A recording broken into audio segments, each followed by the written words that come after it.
What's up, guys? A little bit of a different type of video today. There's no training or anything involved. Taylor came over to the house and we're gonna do a little bit of a kind of a get to know me type shit thingy, whatever you want to call it. Gonna kind of not break down, but get into how I got into bodybuilding and what I was doing before this. Basically, I got into bodybuilding, I wouldn't say by accident.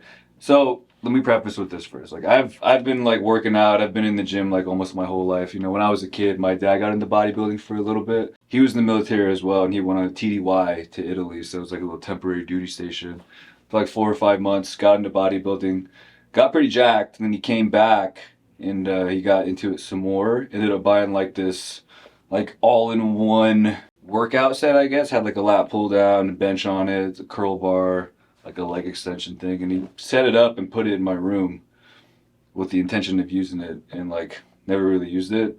So I'm like fucking, I don't know, 9 years old, 8 years old. I'm a young kid, and I was just like, well, I'm gonna start using it. Had no idea what I was doing. I would just do a bunch of like bench pressing and some pull downs and curls and stuff. So that's basically how I got introduced to it. And then played a little bit of football in high school. Obviously worked out during that time, and then when I graduated high school, I got back into lifting. What happened was I graduated high school like 135 pounds, skinny little bitch, and then hit like a second growth spurt or something and gained like 50 pounds over the course of like 6 months, and everyone's like, yo, you been working out or are you like just getting fat? I was like, well, not working out, so I guess I'm getting fat. So I got back into the gym.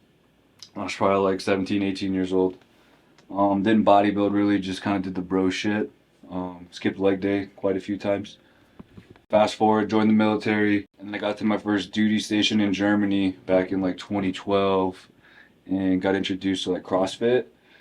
So I did CrossFit kind of like, what's the word, recreationally. Wasn't like super into it, but I did it and did that for a little bit.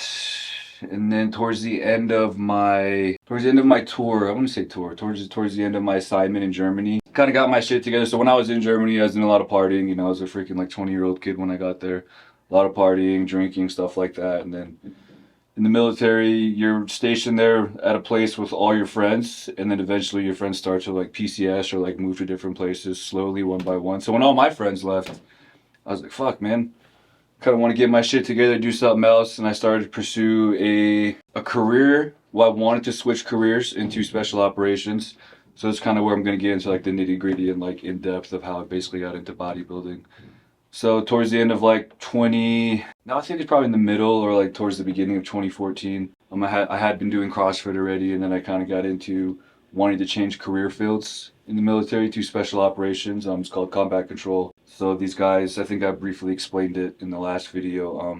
They're special operations. They're basically used as like JTACs. So they call in like airstrikes and close air support, stuff like that. They work with other special operations, you know, like Green Berets, MARSOC, Navy SEALs, Army Rangers and shit like that. So yeah, I try to pursue that. And then when you want to switch career fields in the military, you have to apply for retraining. So I knew I wasn't quite ready yet. So, you know, I did all my research. I knew what I was getting myself into, and I knew it was going to take a lot of time to prepare for it and really get myself ready for it to be successful at it. So I trained CrossFit. It was like CrossFit type workouts, more functional stuff. I wasn't a very good swimmer, and part of special operations and like combat control and like pararescue, you have to be pretty proficient in the pool, like in the water, like water confidence stuff, like water training stuff. So I wasn't very good at that. So it took me a while to get decent at that. So I took about 2 or 3 years to train and get ready for it. And then I think it was 2014, 2016 when I finally applied for it and got accepted. And then before they give you like a class date or they want to accept you into, they call it the pipeline. It's like 2 years, 2.5 years of training before you're actually like able to go operational. You have to go to like it's basically a tryout. It's called an assessment course. So it's a week-long tryout down in Florida. They basically put you through a bunch of like tests and situations. They put you through some testing. So when I first got there, I think we got there with like 30 people. 30 people were in the group trying to cross train as well. First day you do like your thing called the pass test. So it's just like the basic minimum requirements to see if you're even like able to do this shit. So we got to do, you know, how many push-ups can you do in 2 minutes? How many sit-ups can you do in 2 minutes? How many pull-ups can you do in 2 minutes? You get a timed 500-meter swim. And then after that, you got to run a mile and a half. You're timed on that. And then you also have to do these things called underwaters. So you have to swim 25 meters underwater 2 times in a matter of like, I think you have like 2 minutes to swim down and back. Then you get like a little bit of time in between to do another one. So that's like the basic bare minimum. You got to do those. Then after that, they put us through like 5 hours of testing, like fucking weird questions they would ask you, man. 5 hours of that shit.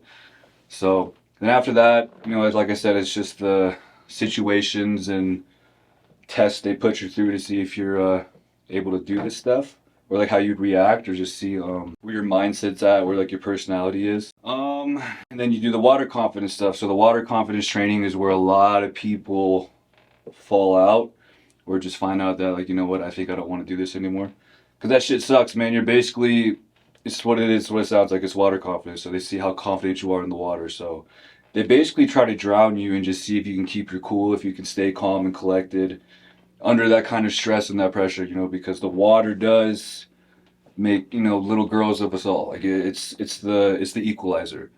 Yeah, fuck that. Dude, I'm telling you, like they legit try to like drown you, man. And if you can't stay calm, like in the water, like underwater, keep your heart rate under control, just stay collected, then you're fucked. You're done. Put us through like 2 sessions of that. We lost quite a bit of people in the first water confidence session. I think we probably lost like 7 or 8 people. But over the course of like that 5 or 6 days, people just start slowly dropping out one by one, whether it be to injuries or just like not wanting to do it anymore. So we ended up finishing the assessment with, I think, like 6 people or 7 people. Started with 30, ended with like 6 or 7. I was one of the ones that, made it to the end. And then after that, even if you make it through, you're still not guaranteed to, get an invitation or just to get accepted to go into the pipeline. So you go up to a board. After everything's said and done, you go to a board, which is basically just the room full of, the chief master sergeant that's in charge of the training, and like all the cadre that were there, that were kind of like putting you through the ringer and just seeing how you perform and how you react to things. And they basically do a vote. You kind of, I think they give you a little bit of like some feedback, ask you some questions. I can't remember what I said or what they asked me. It was quite a while ago, but basically do a vote. The cadre will vote to see if they want to give you a yes or a no. I believe I got a majority vote to go into the pipeline, but then the chief master sergeant, the guy in charge of the whole thing, he said no. He can basically veto it, so he has the last say whether or not someone gets to go or not. So he said no. So I was like, fuck, whatever. And then I thought I'd be able to come back and try again, but at the end of it, he's like, yeah, unfortunately, like you'll never be a combat controller and you can never come back. So I was like, fuck, dude, like why?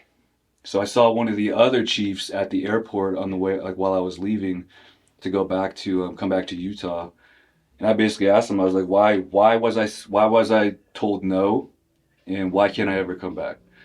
So he said that 5 hours of testing that we do is basically just kind of like, because they keep data of everything, they have all this history of like successful candidates that retrained into combat control, and they have like this baseline. And they said, just according to my testing and like talking to the psychs and stuff, like during the assessment course, like my line kept going above it, that's successful, and a little bit below, then above and below. Like it was inconsistent, but like I would go above and then below, above, below. And he was like, well, basically, man, like we don't know if we want to take the chance. Like you might not be. So yeah, you might make it through, but you might not be like one of the better ones, like one of the best combat controllers, or just like. Basically said I'd be one of the workers that you don't want to like have someone do, like you don't trust them with work, like you're a combat controller, but we're gonna give you like the shit work. But something in that ballpark. And he's like, we just have to go off the data. It might not really be like that, but we have to base everything off the data and the research that we have, and unfortunately that's your situation. So he's like, yeah, you're never gonna be a combat controller and you can't come back. So I was like, fuck, dude, because I was fully convinced like that was gonna be like my life. I was like, I'm gonna cross train, be a combat controller, possibly do 20 years. Like if I'm enjoying it long enough, do 20 years in the military, retired, whatever it is. And if I decided to get out before that, I was gonna go do like private military contracting, good money, and I'm still kind of doing shit that I want to do. So I was like dead set, like convinced that was gonna be like my life path, and that's what I was going to be doing. And that got fucking shit on after talking to that guy. So I was like, fuck, dude. So I got back, and I was like in this fucking depression for like 4 months, dude, because I basically didn't know what the fuck I was going to be doing with my life anymore. I felt like I was just a wandering soul on the earth. Like I literally had no purpose anymore. Like in my head, I was like, dude, you, that was what you're supposed to be doing, and you got told no, and you have no control or no say in what it is, and now you're just passionless with no purpose and like nothing going for you. Yeah, so like for like 4 or 5, 6 months, I was fucking depressed, man. Like I didn't know what I was doing. I mean, I was still training and stuff, but like kind of going through the motions. It was a shitty. It was a pretty shitty time in my life. Ended up getting a dog. Got my first dog. Kind of helped. Actually helped a lot. So I did a lot of things with him during that time. And then I had so my buddy that got me into it, he ended up coming over to Utah at the Hill. He got stationed here. We weren't friends at the time, but when he got to my shop, we ended up talking. We became friends. And he was getting ready for his bodybuilding show here. And he was like, yeah, man, you should come check it out. You should come train with me, whatever it is. I was like, yeah, I don't know. Because I was still like hardcore CrossFitter. Like, no, I don't bodybuild. I don't do that shit. Like, I want to do functional stuff and stuff that's practical, that's useful. So I wasn't against it at first, but I was like, yeah, I don't know. It's on the fence. And then I ended up going to the show, watching it. And after the show, I was hooked. I was like, fuck yeah, I want to do this. I want to try it. It was just like a new endeavor. And then just watching him go through his whole thing of like dieting and, you know, training and prepping and just seeing how much discipline it takes, that intrigued me. That kind of drew me to it, because that's kind of what got me into wanting to be a combat controller, is that it's doing something that, you know, fucking 99% of the population probably couldn't do or even wants to do. So I was like, I'm drawn to stuff like that, like out of the ordinary shit that people the stuff that people don't want to do is what I want to do. After the show, I got into it. I was like, yeah, I want to try it. So I ended up getting with the same coach he had at the time. Did my first show in March of 2017. Took first in my class, didn't win the overall. And then yeah, after that, dude, like I was hooked. Been all in ever since then. Found a new passion for myself. Sorry if you can hear the washing machine out there. It's kind of annoying, but we're right next to the laundry room. But yeah, so I found a new purpose in my life. I found a new journey. I found something that I wanted to pursue and that I really, really genuinely enjoyed. You know, I found my love for it. Like I said, I've always loved working out. I've been working out pretty much my whole life. But bodybuilding, I finally found like the passion for it and wanted to pursue it. So been doing it ever since. Been all in ever since. Been giving it everything I have since as well. 2017 did my first show. 2018 did my second show. That was my first overall. And then 2019 did another show, another regional show here. Took the overall in that one. Then went to my first national show. 2019 in Miami, did nationals. I think I took like 12th or 13th. Took some time off. Then competed again in 2020. Did USA's in 2020 when during COVID they had to do it in Arizona. Usually it's in Vegas, but because of COVID they did it in Arizona. And I think for that one I took like 7th or 8th. So I moved up, got better. Then after that, I took a lot of time off. I was like, you know what, next time I come to nationals or do a national show, like I want to fucking win. I even told myself at that time at USA's, I was like, I want to turn pro here at USA's and I want to win the overall and be Mr. USA. Fast forward, took time off, competed again in I don't think I competed in 2021. I think I took all of that year off. And then 2022, I did the show here in June, won the overall, qualified for nationals. And after that, I did the Universe. I think that was in June. Yeah, it was in June. Did Universe, took 4th. And I was like, fuck, man. I was 2 spots away from getting my pro card. Didn't get it. And I was pretty fucking upset about that, obviously, because no one likes to lose. And then did USA's 4 weeks later, 3 or 4 weeks later. Ended up taking the overall. So kind of a good and bad thing that I didn't turn pro at Universe, because had I turned pro with the 2nd place finish, I wouldn't have done USA's and won the overall, which is, you know, that was like my goal I wanted was to turn pro at USA's and win the overall. And now I have a title that could never be taken from me, you know. So 2022 Classic Physique Mr. USA, so I'm going to have that forever. Then after USA's, took all the time off, getting ready for the pro debut 2023 Hurricane. pro, won that, now Olympia. So, but yeah, dude, it's crazy how shit happens like that, man. So people ask me too all the time, like, do you still kind of wish you were able to do like the special operations and do that? And I always tell them like, yeah, yes and no. It took me like 2 or 3 years to like fully get over not being able to do it, especially when you see, cool little like YouTube videos or like special operations stuff on like Instagram. You see little clips or like videos or like the cool movies. And I was like, fuck, dude, that's what I wanted to do. Like, I still wanted to do that. So it took me quite a while to fully get over it. People also ask me too, is like, would you, if you had the chance to go back like now and try it, would you? And I'm like, no, I can't do it anymore. Like, I can't get the mentality and the mindset I had back then was just fucking like insane. It was like unhinged. Like, I don't know if I can get back into that mindset, especially like having a wife now, being a little bit more settled down. So my mentality and my mindset's totally different. Because during that time as well, like I shut everybody out. Didn't date anybody. Didn't really hang out and do stuff. It was fucking wake up, train, go to work, train, eat, whatever it is. Like I lived, breathed, and slept it. Dude, it's nuts how like you can only live in like certain aspects like that for a certain time. I would do things like when I was trying to get better at the water confidence stuff and the swimming, like I can swim, but like swimming for distance and time, after like throwing everything else in with it, I would wake up at like 4:30 in the morning, in the middle of the winter and go to the pool and fucking swim. And I sucked at it. So I'd be sitting there in the fucking water like, dude, what am I doing? Like, am I wasting my time? Like, I can barely swim 2 laps without being like fully gassed and just completely defeated. So I did that for just days or weeks, months at a time. It's just going back there and just doing it and trying it. I was like, eventually I got to get better at it. Like, the more I do this, I'll get better at it. And it took a long time to actually be able to like confident in the pool and be able to do all the things I was supposed to be doing. But I would also I would do shit that just sucked. Like it wouldn't be beneficial like physically.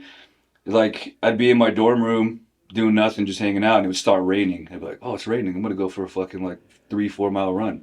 Just cause it built physically, like did it do anything beneficial? Probably not. I mean, I did run, but how beneficial was it? Probably not that beneficial, but it was the mental thing. It was the mental game that got better. Like mentally strong. Like nothing fucking fazed me. Nothing was like, all right guys, we're gonna go ruck for 20 miles with a 50-pound rucksack.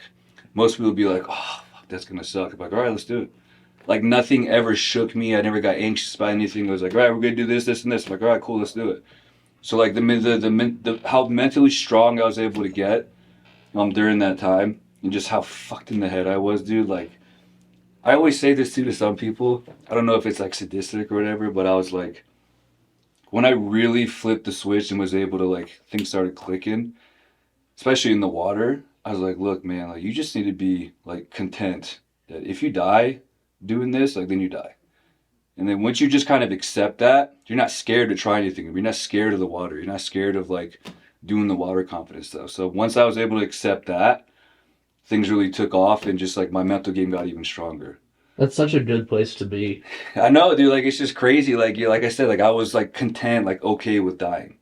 Because like I said, I didn't have a wife, girlfriend, anything. I was just by myself. So if I die, I fucking die. If I die, then I'm pursuing something or trying to do something that I truly love doing. And it's like a passion of mine. So if it happens, it happens. Then I wouldn't be upset. Obviously not, because I'd be dead, but... But that's just the mentality I had, dude. Like, it was seriously, like, second to none. Like, unfuckwithable. Like, I wish I can go back and have that sometimes, just for a little bit, because of how fucking crazy it was. So when people ask, like, oh, would you go back and do it again? I'm like, I can't get back into that mentality anymore. Like, it's just crazy to think back on it. Because I know it was fucked. Like, it was just psycho. But it was cool. It's good memories. It made me who I am today. But yeah, like I said, it took me a while to get over it, but I'm a firm believer in everything happens for a reason. And had I done that, would have never met my wife, never would have gotten into bodybuilding, wouldn't be where I am today, doing what I am today.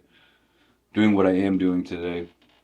The same thing when I almost took second at the Universe and turned pro. They got rejudged at finals, ended up taking 4th, and then I go on to USA's and win the overall, get Mr. USA.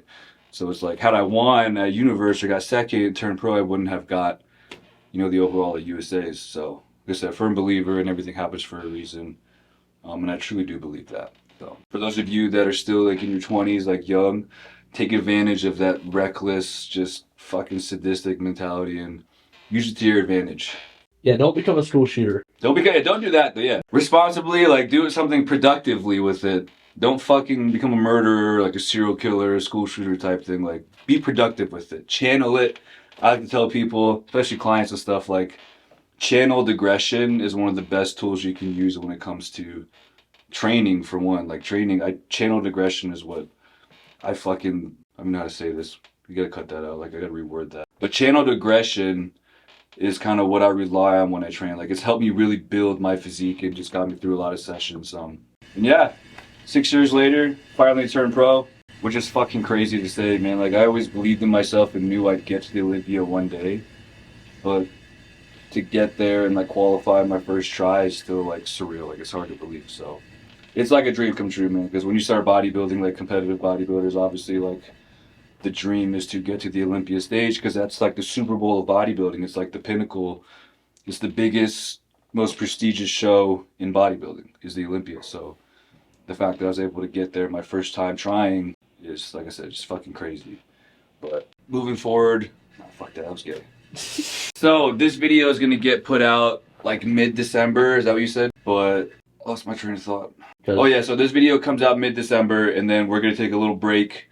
I know, I'm sorry, I know you guys fucking love these videos so much and they're so cool. No, just kidding. Yeah, mid-December and then we're taking a little break because Tay-Tay is gonna go back home for some R&R for like a month.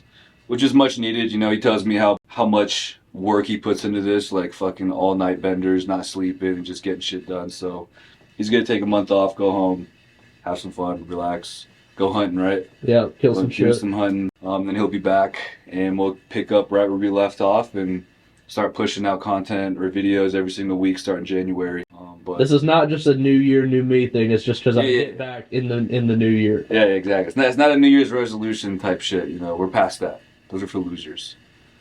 I mean, not really, but you shouldn't wait till New Year's to want to better yourself. You should want to better yourself no matter what. Don't wait till fucking New Year's. But yeah, mid-December, this video comes out. January, we'll pick back up, start putting videos out once a week again. After Tay-Tay comes back from some R&R.